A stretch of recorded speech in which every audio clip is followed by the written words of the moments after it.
수고를 다하는 이 사도 바울의 열정적인 모습이 사도행전 속에서 보석처럼 빛나고 있는 것을 볼 수 있습니다. 자, 이제 바울은 에베소의 장로들을 불러서 예루살렘으로 들어가기 전에 그들에게 마지막 설교를 하고 있는 것을 보여줍니다. 그래서 17절에 보면 바울이 밀레도에서 사람을 에베소로 보내어 교회 장로들을 청하니 이렇게 기록하고 있습니다. 왜 바울이 직접 에베소 교회로 가지 않고 사람을 보내서 교회 장로들을 자기가 있는 밀레도로 불러들였을까요? 사도는 이제 때가 가까워지고 있는 것을 느끼고 있었습니다. 자신이 이제 예루살렘으로 들어가게 되면 다시 에베소를 방문할 수 있을지 알 수 없는, 그에게 에베소의 장로들, 에베소 교회 장로들을 만나서 교제를 나눌 수 있는 시간은 이제 지금이 마지막이라는 것을 바울은 알고 있었습니다. 이 땅에서 자기에게 남은 시간이 그리 많지 않다는 것을 알고 있었던 그런 바울이 다시는 돌아올 수 없는 에베소 교회에 대한 그리움, 에베소로 가서 에베소 교회 성도들을 보면서 마지막 고별 설교를 하고 싶었지만, 만약 사도가 직접 에베소 교회로 가서 에베소 교회 성도들에게 마지막 고별 설교를 하면 어떤 파장이 일어나겠습니까? 자신이 이제 어떤 길을 걸어가야 되고 이제 다시는 그대들을 볼 수 없다는 이야기를 전하게 되면 에베소 교회 성도들이 그 바울의 말을 듣고 어떻게 반응하겠습니까? 아마 그들은 큰 슬픔에 잠기게 될 것이고, 그들의 마음에 그 어떤 그 아쉬움이랄지, 이제 바울 선생님을 다시 보지 못한다. 이제 바울 선생님이 예루살렘으로 들어가면, 예루살렘으로 갔다가 이제 로마로 가게 되면 순교를 할 수도 있겠구나. 뭐 여러 가지 이러한 어떤, 결국 그들의 마음에 기쁘지 않은 이 바울의 이야기가 그들의 영적인 사기를 크게 떨어뜨릴 수 있을 거라는 것을 바울은 알고 있었던 겁니다. 그래서 에베소에 본인이 가서 에베소 교회 성도들에게 마지막 고별 설교를 하기보다는 그래도 뭔가 에베소 교회 성도들에게 마지막 당부는 해야 되겠는데, 그래서 그 교회 대표들인 장로들을 불러들인 거예요. 밀레도로 좀 오십시오. 그래서 그 장로들을 붙들고 자기의 마지막 그들에게 하고 싶은 설교의 메시지를 그들에게 대신 전하려고 했던 것을 보게 되는 거죠. 사도가 에베소의 장로들에게 전하는 이 내용은 바울의 모든 설교를 통틀어서 가장 우리의 심금을 울리는 그런 내용들로 채워져 있습니다. 바울은 에베소에서 3년 정도 사역을 했는데, 그 3년간의 사역을 돌아보면서 자신이 어떤 마음으로 목회를 했었는지를 수로하고 있습니다. 18절을 보면 오매 저희에게 말하되 아시아에 들어온 첫날부터 지금까지 내가 항상 너희 가운데서 어떻게 행한 것을 너희도 아는 바니, 이렇게 되어 있습니다.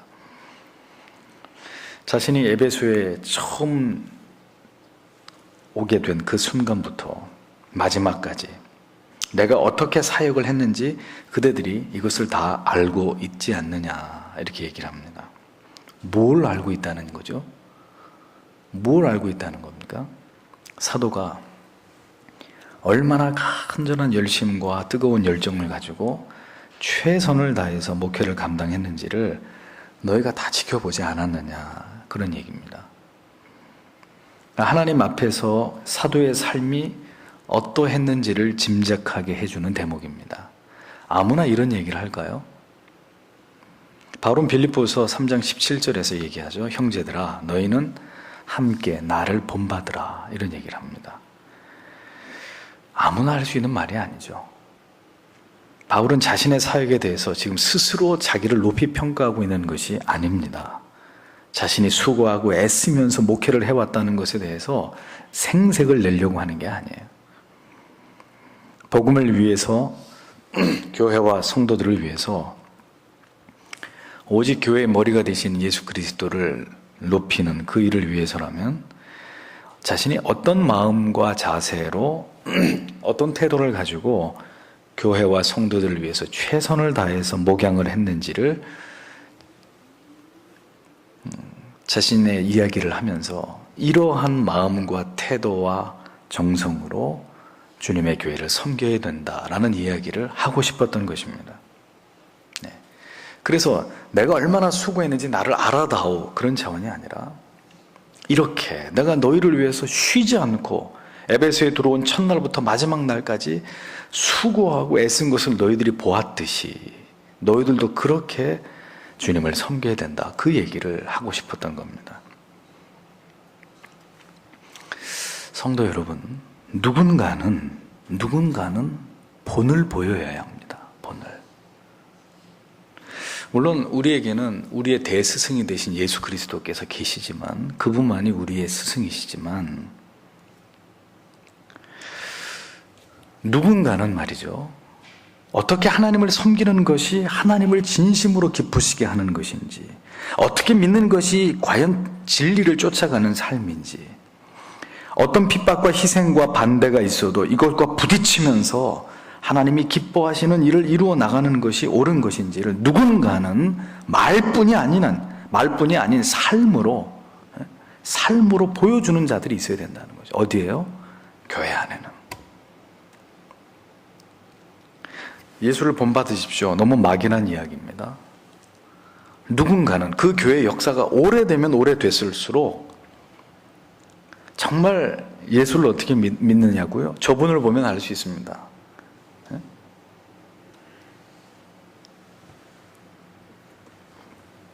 우리의 헌신과 사역은 하나님 앞에서 하나님께서 궁극적으로 옳고 그름을 판단하실 일입니다. 그러나 또 한편으로는 교회 앞에서, 성도들 앞에서, 성도들 안에서 행하여지는 일들이 우리의 신앙생활입니다. 바울은 항상 너희 가운데서 어떻게 행할 것을 너희도 아는 바라, 이렇게 지금 이야기를 합니다. 그러니까 언제나 바울 사도가 어떻게 하나님의 나라를 위해서, 그리고 에베소 교회와 성도들을 위해서 자기가 수고하고 노력했는지를 그들이 이미 다 잘 알고 있다, 이렇게 바울이 얘기를 하거든요. 그러니까 바울은 말로만 교회와 성도를 위해 헌신한 사도가 아니었다는 거예요. 그의 모든 행위를 성도들이 다 보고 있었다. 이렇게 사도는 말합니다. 신앙은 말하는 것이 아닙니다. 말로서 설명하는 것이 아니라 삶으로, 행동으로, 어떤 결단으로 그 믿음과 그 속에 있는 사랑을 드러내는 것입니다. 그것이 신앙이에요. 신앙이 관념 속에만 머물러 있는다, 그건 신앙이 아니에요. 어떤 순간에도 믿음으로 하나님 앞에서 내 생각이 아닌 하나님의 말씀이 우리에게 명하시는 그 뜻을 쫓아서 그렇게 살아내고 대가를 지불하고 고통받고 인내하고 그 가운데 기도하고 하나님께 전적으로 매달리고, 이런 모든 것들이 결국 말뿐이 아닌 우리의 삶의 현장에서 그 진리를 따라가려고 하는 그 처절한 삶의 대가를 지불함, 이런 것을 통해서 나타나야 된다는 거죠. 모든 성도가 다 그렇게 살 수는 없어도 적어도 하나님의 일을 맡은 사람들은 그러한 삶으로 하나님 앞에서와 성도들 앞에서 자기의 삶이 각이 떠진 채로 피가 철철 흐르는 하나님의 제단 위에 드려진 그런 제물이 돼서 이렇게 하나님을 섬기는 것이다 라는 것을 보여줄 수 있는 그런 믿음의 사람들이 되어야 된다는 겁니다. 그의 모든 행위를 성도들이 다 보고 있었다는 거예요. 언제 기도해야 되고, 어떻게 하나님 말씀을 얼마나 사모해야 되고, 예배를 얼마나 중요하게 여겨야 되고, 어떻게 헌신해야 되고, 어떻게 고난 속에서도 기뻐해야 되는지 하나하나 먼저 믿은 자의 삶을 통해서 본을 보여주고 가르쳐주고 이끌어주는 그곳이 교회입니다. 바울이 그렇게 자기가 너희들 에베소 교회 성도들을 위해서 자기 자신이 그렇게 목양을 했다라는 이야기를 하고 있는 거예요. 삶을 가지고 설교를 한 사도, 그가 바로 바울이었다는 얘기입니다. 그의 삶이 곧 복음이었고 그의 삶이 하나님을 향한 사랑과 헌신 그 자체였다는 거죠. 삶으로 진리를 드러낼 때 그게 가장 강력한 울림이 되는 것입니다. 내 삶으로 내 진리, 내가 믿는 진리를 파수할 때 그것이 가장 큰 감동과 교훈이 되는 것입니다. 가정에서는 가장이 바로 그런 사람이 돼야 되는 거죠.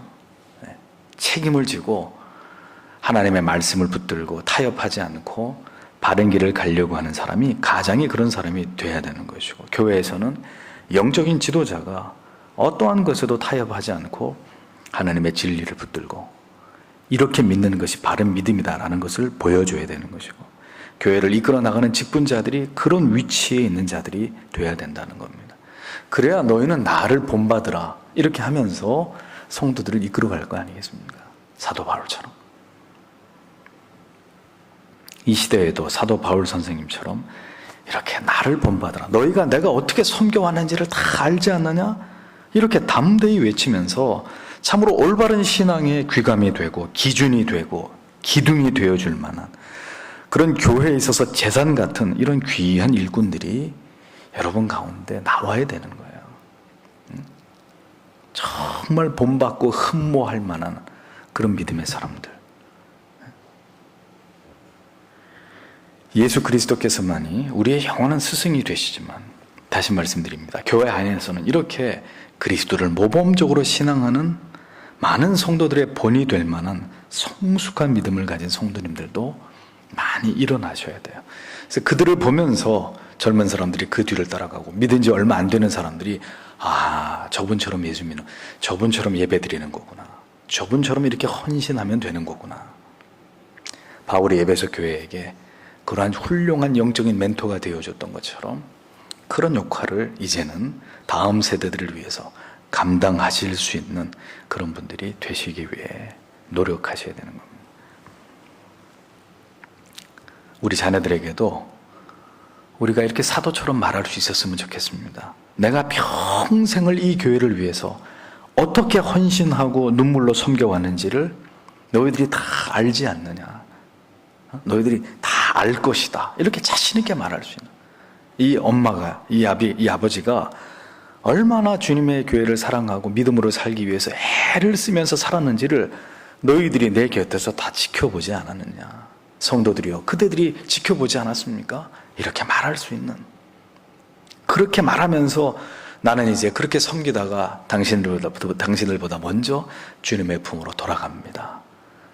내가 다하지 못한 헌신과 충성은 그대들에게 맡깁니다. 먼 훗날 주님 앞에서 우리 모두 다시 만날 때까지 주님 앞에 충성합시다, 이렇게 말하면서 하나님의 부르심 속으로 돌아가는 이런 아름다운 이런 모습들이 우리가 꿈꿔야 될 그런 모습이 아닐까 생각해 보는 거죠.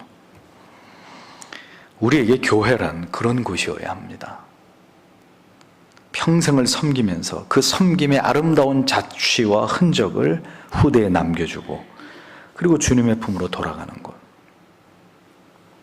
성도에게 교회는 그렇게 어머니의 품과 같은 곳이라는 것을 기억하셔야 되는 거죠.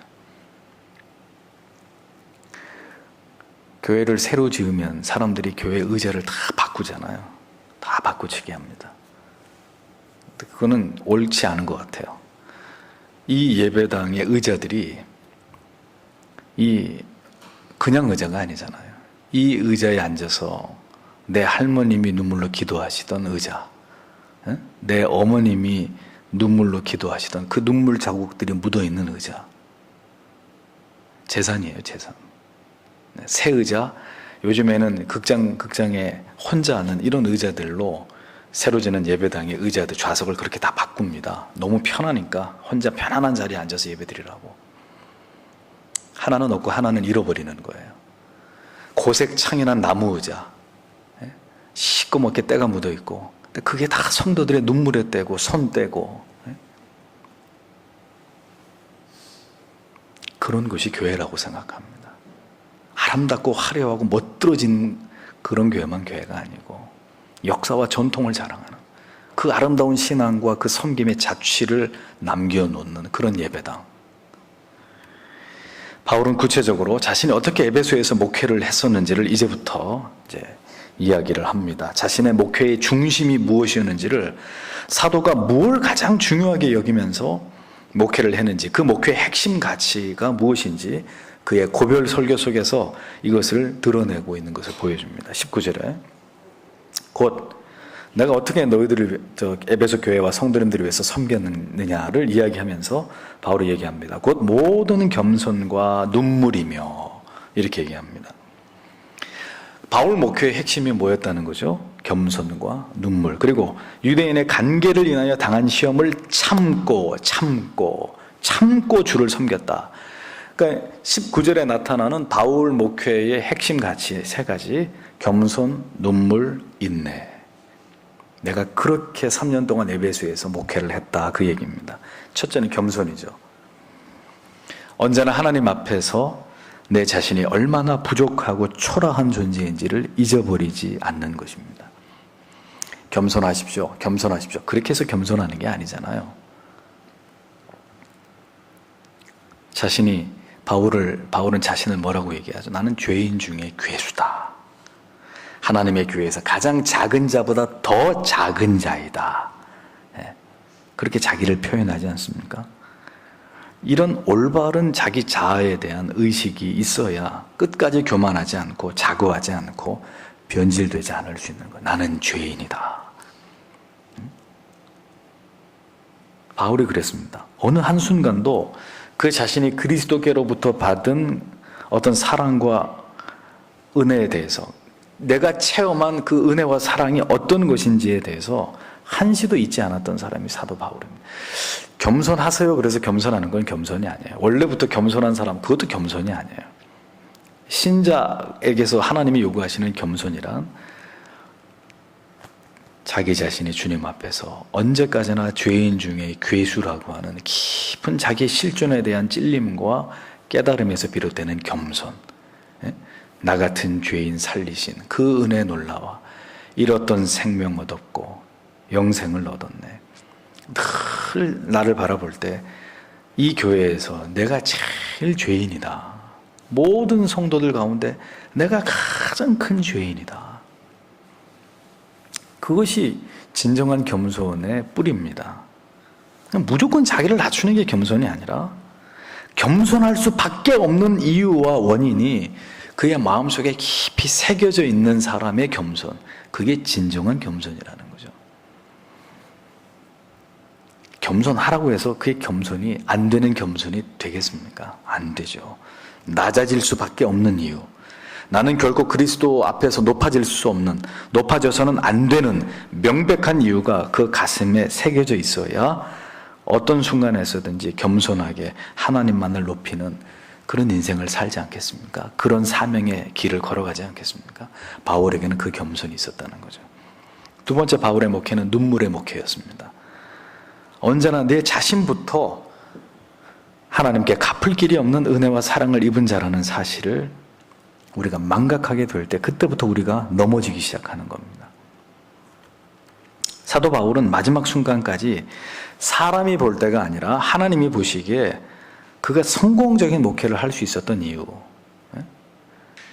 사람이 얘기하는 성공적인 목회, 대형교회 그런 거 말고 하나님이 보실 때 그 바울의 목회가 성공할 수밖에 없었던 것은 자신이 이렇게 무익한 존재라는 것을 알고 자신이 그렇게 부족한 사람이기 때문에 늘 하나님 앞에 눈물의 목회를 했기 때문에 하나님이 보실 때 사도 바울은 성공적인 목회를 하는 그런 하나님의 종으로 인정받을 수 있었다는 거죠. 나처럼 부족한 사람에게 이렇게 중요한 사명과 직분을 주셨음을 정확하게 깨닫게 될 때 우리는 반드시 하나님 앞에 눈물을 드릴 수밖에 없는 사람들이 되는 겁니다. 하나님이 도와주시지 않으면 이 귀한 사명을 감당할 수 없다는 그런 절박함 속에서 언제나 하나님의 도우심을 구하면서 하나님의 자비와 긍휼에 눈물로 호소할 수밖에 없는 그런 마음을 갖게 되는 거예요. 겸손과 눈물은 같이 가는 거죠. 겸손할수록 눈물이 있는 것이고 그 눈물이 그로 하여금 언제든지 겸손하게 만들고, 눈물이 없는 성도, 구원의 감격과 감사가 식어졌기 때문입니다. 이건 두말하면 잔소리입니다. 왜 눈물이 없어요? 교만하기 때문입니다. 높아졌기 때문이에요. 왜 눈물이 없을까요? 하나님을 철저하게 의지하지 않기 때문입니다. 더 심각한 것은 왜 눈물이 없느냐? 회심하지 않았기 때문이죠. 아직 예수 만나지 않았기 때문에 왜 울어야 되는지에 대한 분명한 이유도 없고 까닭도 없고 목적도 없는 거죠. 자신의 약함을 아는 사람이 눈물을 흘립니다. 남자의 눈물은 아름답다 그러는데 그게 다른 게 아니라 남자들은 다 이렇게 잘난 척하고 힘 센 것처럼 보이기 좋아하고 강한 사람처럼 보이기 좋아하잖아요. 근데 그 남자가 눈물을 흘린다는 것은 정직하다는 거죠. 솔직하다는 거죠. 자신의 약함을 아는 자, 자신이 얼마나 큰 죄인인지를 철저하게 자각하는 사람, 주 앞에 나올 때마다 하나님 앞에 눈물을 들이지 않을 수 없는 거예요. 자신을 통해서 이루고자 하시는 하나님의 뜻과 자신과 이 현실 사이에 어마어마한 괴리를 느끼면서 마음이 무너져 내릴 때마다 하나님 앞에 우리가 드릴 수 있는 게 뭐밖에 없어요? 돈이에요? 그렇게 하나님의 뜻은 여기 있고 그렇게 못 사니까 에라 모르겠다, 돈이라도 받아서 하나님 적당히 봐주십시오. 그건 신앙이 아니죠. 우리가 이렇게 하나님이 기대하시는 것과 우리의 삶에서 괴리를 느낄 때마다 우리가 하나님 앞에 드릴 수 있는 게 뭐냐? 눈물뿐인 거죠. 눈물. 하나님께서는 거룩한 울보들을 사랑하십니다. 하나님을 뜨겁게 사랑했던 성도나 목회자의 대부분은 눈물의 사람들이었습니다. 자신의 약함을 아는 사람, 자신의 악함을 아는 사람, 하나님께 눈물을 들릴 수밖에 없어요. 왜 나 같은 것을 사랑하십니까? 주님, 왜 나 같은 것에게 또 기대해 주십니까? 나같이 부족한 사람에게 왜 이렇게 중요한, 감당기 힘든 이런 일들을 맡기시는 것입니까? 주님, 두렵습니다. 저는 할 수 없습니다. 부디 저를 잡아주십시오. 붙들어 주십시오. 그렇게 절규할 수밖에 없는 거예요. 그게 하나님의 사랑을 정확하게 깨달은 사람입니다. 그 감당기 힘든 예수의 사랑과 거기에 반응하기에는 너무 미약한 우리의 삶 속에서 이 어마어마한 괴리를 느끼고 있는 사람만이 오늘도 내일도 주 앞에 나와서 드릴 수 있는 거라고는 눈물밖에 없는 거예요. 그런데 그 눈물도 없다 그러면 도대체 뭘 하나님 앞에 우리가 드릴 수 있겠냔 말이에요.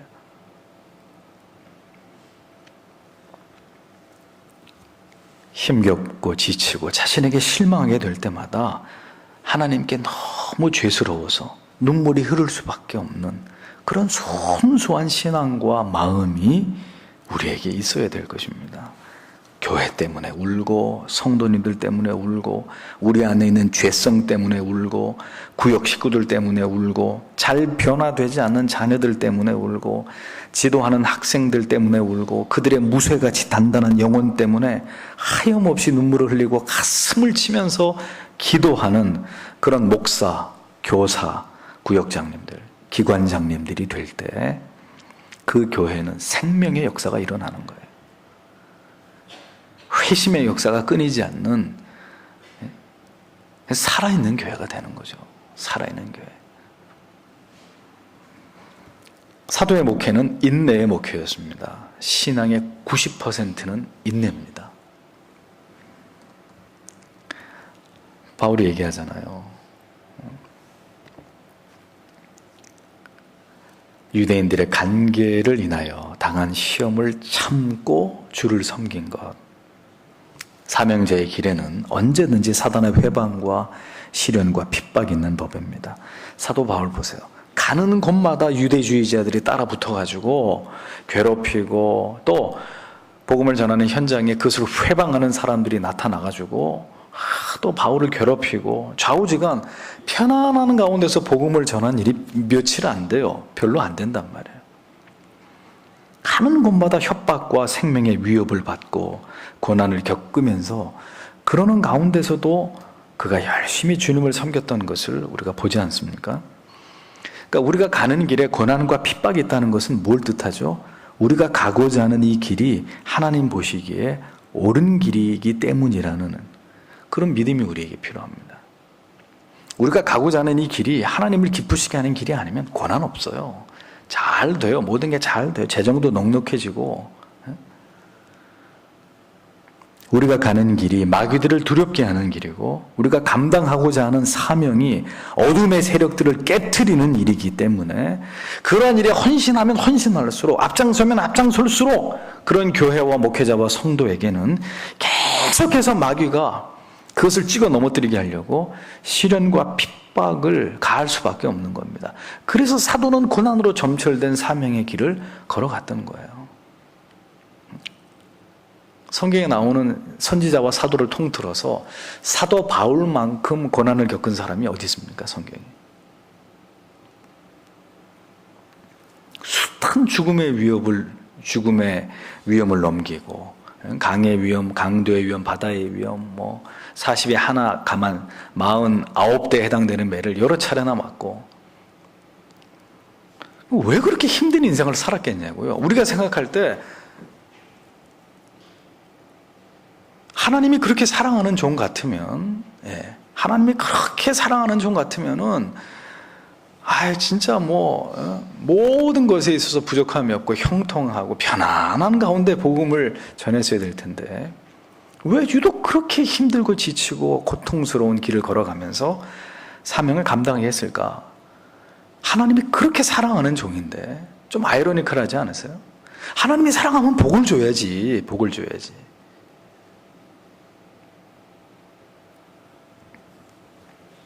바울이 모든 것이 합력하여 선을 이룬다 이 뜻이 뭔지 압니까? 그 모든 것 속에는 환난이나 핍박이나 곤고나 그게 다 들어가는 거예요. 모든 것이 합력해서 선을 이룬다. 얼핏 들으면은 다 좋은 일들만 생기고 좋게 문제가 풀어질 거라는 말씀으로 들리지만 죄송하지만 이 구절에 바로 몇 구절 앞을 보면 그런 말씀들이 나오는 거예요.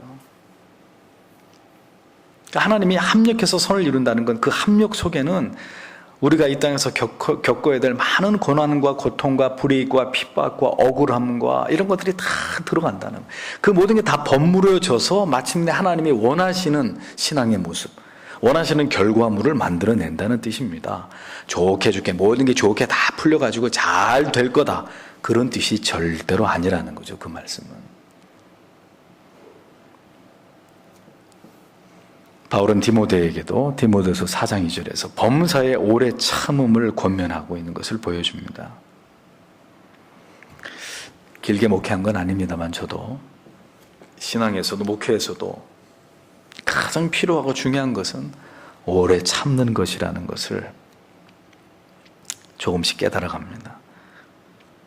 참는 것으로 끝나는 게 아니고요. 참으면서 뭘 했어요? 그 인내 가운데서 주님을 섬겼다고 얘기하잖아요, 바울은. 그러니까 그 당하는 괴로움 속에서도 주님을 섬겨야 되는 그 본연의 사명에 충성을 다해야 된다는 거예요. 나 이거 너무 힘드니까 다 물려. 나 아무것도 하고 싶지 않아. 너무 힘들어, 지금. 난 어디 쉬었다 와야 되겠어. 그게 아니라 그렇게 환난과 핍박으로 이어지는 그런 고난 속에서도 바울은 주님을 섬기는 일에 나는 최선을 다했다. 시련과 핍박이 강할수록 더 주님을 섬기는 일에 최선을 다하는 것이 돌파구라는 거죠. 인내하면서 이렇게 웅크리고 있는 게 아니라 그러한 시련의 모진 바람을 맞으면서도 주를 위해서, 사명을 위해서 계속해서 달려가는 거, 앞을 향해서 전진해 가는 거, 완주해내는 거죠. 그게 중요하다는 겁니다. 그게 바울의 목회의 핵심 가운데 하나였다는 겁니다. 계속 바울의 목회의 핵심이 뭐였느냐? 20절에 유익한 것은 무엇이든지 공중 앞에서나 각 집에서나 꺼림이 없이 너희에게 전하여 가르쳤다. 바울 목회의 핵심은 그가 올바른 진리를 설교하고 가르치는 일에 최선을 다한 그런 목회였다는 겁니다. 유익한 것은 무엇이 됐든 간에 영혼을 맡은 자에게는 거룩한 집착과 고집이 필요합니다. 그 무엇을 위한 집착과 고집이냐? 자기 자신을 위한 것이냐? 천만에요. 좋은 것을, 좋은 꼴을, 바른 진리를 먹이고자 하는 고집과 집착입니다. 에베소 교회의 성도들에게 사도는 가장 좋은 것을 전하기 위해서 최선을 다했다는 사실을 밝히고 있습니다.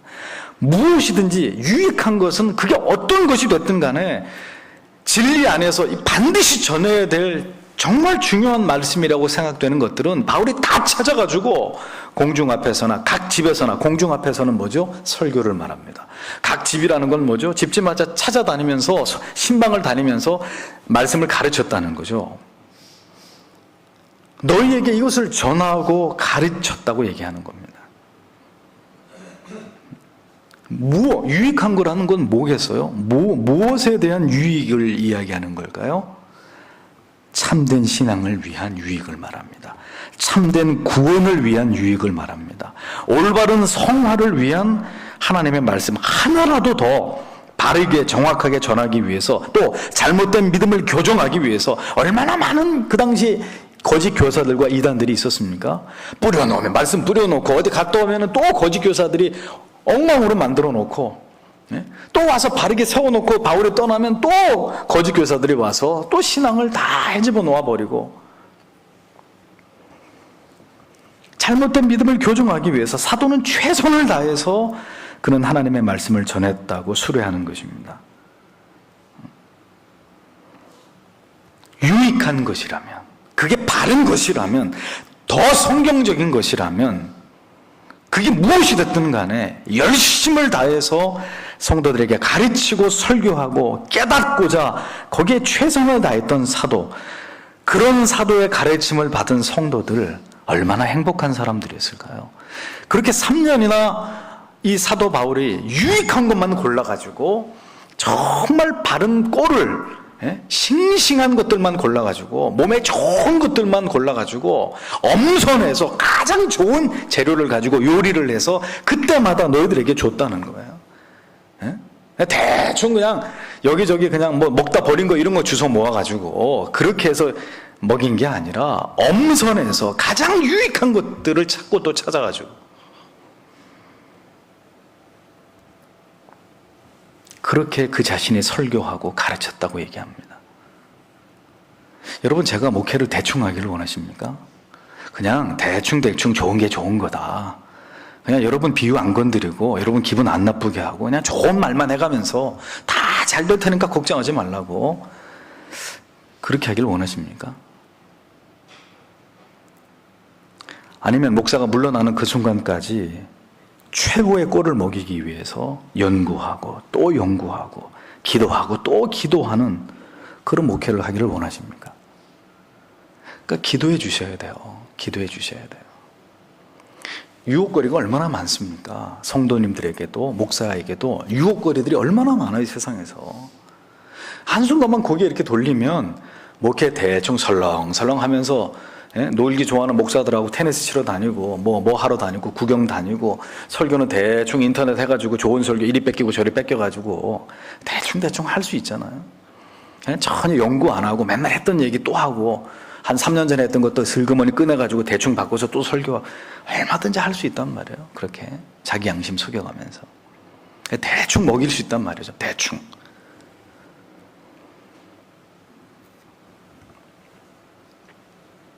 기도해 주셔야 돼요. 목사에게도 직업병이 있어요. 뭐냐면은 잠자는 시간만 빼면 앉아있는 시간이 전부거든요. 왜 그렇겠어요? 할 일이 끝이 없기 때문입니다. 봐야 될 책이 줄을 서 있으니까. 그럼 언제나 설교에 대한 눌림이 있잖아요. 벗어날 수 없는 거예요. 물론 즐기죠. 이렇게 하나님 말씀을 여러분들에게 선포할 수 있다는 것에 대해서 무한히 영광스럽게 생각하고 이것을 저는 기뻐합니다. 근데 기뻐한다는 말이 이걸 하기 쉽다는 뜻이 아닙니다. 정말 각고의 노력이 필요한 작업이에요. 설교 한 편을 만들어내는 일은.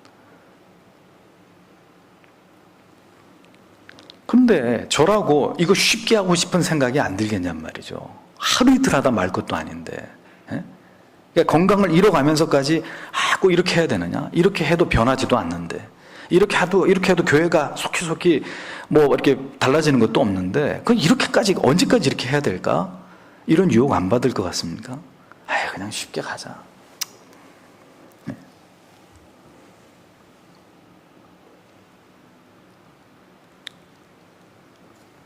타협하고 싶은 마음이 생기는 거예요. 유혹받는 거예요. 근데 그렇게 해서 넘어가면 끝이잖아요. 끝이라고요. 그래서 외치는 것입니다. 여러분들이 듣기 싫어하셔도 또 말씀드리고 또 설득드리는 겁니다. 그렇게 하면 안 된다고. 저도 편하게 하고 싶습니다. 정말입니다. 저도 쉽게 하고 싶어요. 더 좋은 걸 들으려니까, 더 옳은 것을 들으려니까, 더 바른 것을 들으려니까, 그리고 여기서 사람의 헛소리를 하면 안 되니까 철저하게 근거를 찾고, 예? 교리적인 어떤 그 정확한 근거를 찾아가지고 역사적 근거, 훌륭한 어떤 신학자들이나 선배들의 목회와 글 속에서 그걸 계속 해내가지고 말씀을 드리는 거예요. 근데 그것이 너무 오래된 이야기이기 때문에 이 현 시대하고 잘 안 맞는 부분들이 있죠. 당연히 그렇죠. 지금으로부터 300년, 400년 전에 목회했던 방식이 지금하고 맞겠습니까? 그러니까 이것들을 이제 맞춰가는 작업이 이게 이제 정말 어려운 작업인 거죠. 누가 그것까지 가르쳐 주면 좋은데, 그러니까 그건 이제 역사 속에서 뒤지는 거예요. 그리고 그 속에서 원리를 찾는 거고. 그런 일들을 왜 하냔 말이에요. 그냥 다 목사님들이 했던 대로 편한 방법으로 그냥 쉽게 다 그렇게 했으니까 나도 그냥 그렇게 하면 되지. 이렇게 그냥 쉽게 가면 되는데 이게 아닐 거야. 왜 그렇게 했을까? 이건 아무리 생각해봐도 성경적이지 않은데. 그러니까 그걸 찾아내야 되잖아요. 규명해야 되잖아요. 어떤 의사가 어떤 병명을 알기 위해서 연구하고 변호사나 검사가 이 판결을 내리기 위해서 이 사람을 변호하든지 혹은 법을 적용하기 위해서 모든 법전을 뒤지면서 판례를 뒤지면서 그렇게 해서 또 각고의 어떤 노력을 통해서 정확하게 판단하려고. 아니, 그렇게 하는 게 잘못하는 게 아니잖아요. 그렇게 하는 작업이 잘못된 게 아니잖아요. 언제나 최선을 다해서 가장 최고의 말씀, 가장 올바른 교리와 신학을 지켜나가는 그런 목회자, 성도, 교회가 돼야 되기 때문에, 그러니까 그렇게 되도록 기도해 주셔야 돼요. 저 혼자 힘으로는 안 됩니다. 그것이 하나님께서 여러분들에게, 저에게 원하시는 기도의 제목이에요. 바울의 목회는 유대인이나 헬라인 가릴 것 없이 그들의 회심을 촉구하는 목회였다는 걸 마지막으로 볼 수 있습니다. 21절에 뭐라 그랬습니까? 유대인과 헬라인들에게 하나님을 대한 회개와 우리 주 예수 그리스도를 대한 믿음을 증거한 거죠. 회개와 믿음, 한마디로 뭐죠? 회심입니다. 회개와 그리스도를 믿음. 즉 바울의 목회의 핵심은 뭐였느냐? 바울이 자기 목회에 어디다가 가장 강조점을 두었느냐? 사도 바울은 회심에 집중한 목회를 했다는 거죠. 다른 거 다 필요 없습니다. 유대인이 됐든 헬라인이 됐든 누가 됐든 간에 사도는 그들의 영혼에 깊숙이 예수 그리스도의 생명을 심는 일에만 최선을 다했던 목회자였다는 것을 알 수 있습니다. 그의 마음속에는 오직 예수, 오직 영혼 구원, 이거밖에 없었다는 얘기예요. 영혼을 진정으로 구원으로 이끄는 것은 자기의 죄를 철저하게 회개케 하고 예수 그리스도를 굳게 붙드는 믿음이 아니고서는 불가능하다는 것을 사도가 알고 있었기 때문에 언제나 사도의 목회의 가장 최고의 강조점은 그가 모든 것을 쏟아부었던 것은 바로 회심에 있었다라는 것이 자기가 어떻게 목회를 했다는 자기의 고백 속에서 나타나는 것입니다. 성도 여러분, 한 목회자가 무엇에 목숨을 걸어야 될까요? 무엇에 목숨을 걸어야 될까요? 거기에 따라서 하나님의 교회와 성도가 건강해질 수 있느냐 그렇지 않느냐가 결정되는 것입니다. 한 교회가 어떤 가치에 모든 것을 걸고 그것을 사명으로 여기면서 그것을 이루어가기 위해 노력하는가가 그 교회의 가치를 하나님 앞에서 결정짓는 거예요. 자, 그런데 어떤 교회 건축이 목표입니다. 예? 교회가 존재하는 이유가 교회 건축을 하는 게 교회의 존재의 목표다. 또 어떤 교회는 성도 10,000명을 끌어모으는 것, 10,000명 너무 많습니까? 성도 1,000명 끌어모으는 게 그 교회의 목표다. 그 흔한 말로 비전이다. 그게 비전이다. 무슨 예배당 짓는 게 비전이다. 성도 몇만 명이 모여서 예배 드리는 게 우리 교회 비전이다. 끝난 겁니다. 그 교회는. 결국 그 교회는 그 목표를 이루기 위해서 수단 방법 가리지 않고 유혹과 시험에 들게 될 거예요. 진리를 떠나서 타협할 거고 결국은 필요한 재정, 사람의 수를 채우는 일에 혈안이 되어가다가 결국 변질되고 배도하고 그렇게 되는 거예요. 우리가 파놓은 함정에, 우리의 욕심에 우리가 매몰되게 되는 그런 결과를 갖게 되는 것입니다. 때문에 성경에서는 어디에도 이러한 것에다가 목회에 중점을 두라고 가르치고 있는 말씀이 어디에도 없다는 거죠. 교회의 진정한 가치의 존재를 이렇게 예배당을 건축한다든지 사람들을 구름대처럼 끌어모으는 그것이 핵심이라고 성경의 어떤 구절도 말씀하고 있지 않다는 겁니다. 사도행전을 여러분들이 지금까지 쭉 이렇게 묵상을 하시면서 사도행전을 잘 보십시오. 사도행전에 주께서 모인 그 무리의 수를 더하게 하셨다라는 말씀이 사도행전에 몇 번 나옵니다. 기억하실지 모르겠습니다만 언제 이런 일들이 벌어졌죠? 언제 성령께서 모임의 무리의 수를 더욱 더 많아지게 하셨다, 더 늘어나게. 성경은 절대 사람이 사람을 끌어와서 늘어나게 했다고 사도행전은 특별히 말씀하고 있지 않고, 어떤 사건이 있고 난 다음에 주께서 모임 무리의 수를 더 더하게 하셨다, 하나님의 말씀이 흥왕케 되었다, 뭐 이런 표현들이 나옵니다. 언제 이런 일들이 일어났습니까? 딱 하나예요.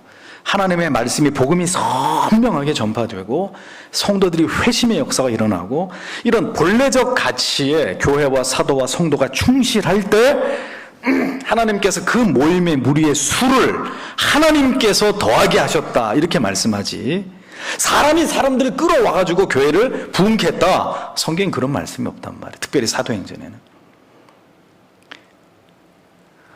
사도가 위기를 맞았어요. 너무 교회 일이 많아졌습니다. 그러니까 본래 사도가 해야 될 기도와 말씀을 게을리하게 되는, 가까이 하지 못하게 되니까 위기를 타개하기 위해서 집사님들을 세우지 않습니까? 그렇게 하고 우리는 다시 말씀과 기도에 전무하리라 그랬더니 하나님이 그 모임의 수를 더하겠다. 반드시 어떤 위기를 넘어가고 어떠한 것에 하나님이 기뻐하시는 결정을 하니까 그것에 대한 하나님의 보상이 뭐였습니까? 하나님의 교회가 개혁을 통해서 바른 진리 위에 딱 세워지니까 복음이 선명하게 전해지고 성도들이 그 말씀을 들으면서 변화되기 시작하니까 하나님이 그 하나님의 말씀을 따라 바른 원리와 진리를 지키려고 하는 그 교회에게 하나님의 택한 백성, 양떼들을 하나님이 그 교회에다가 몰아주었다는 얘기를 사도행전에 하고 있는 거예요. 어디 이벤트 해가지고 사람 끌어모았다는 말씀은 어디에도 없습니다. 그 교회의 부흥은 누가 책임진다는 거죠?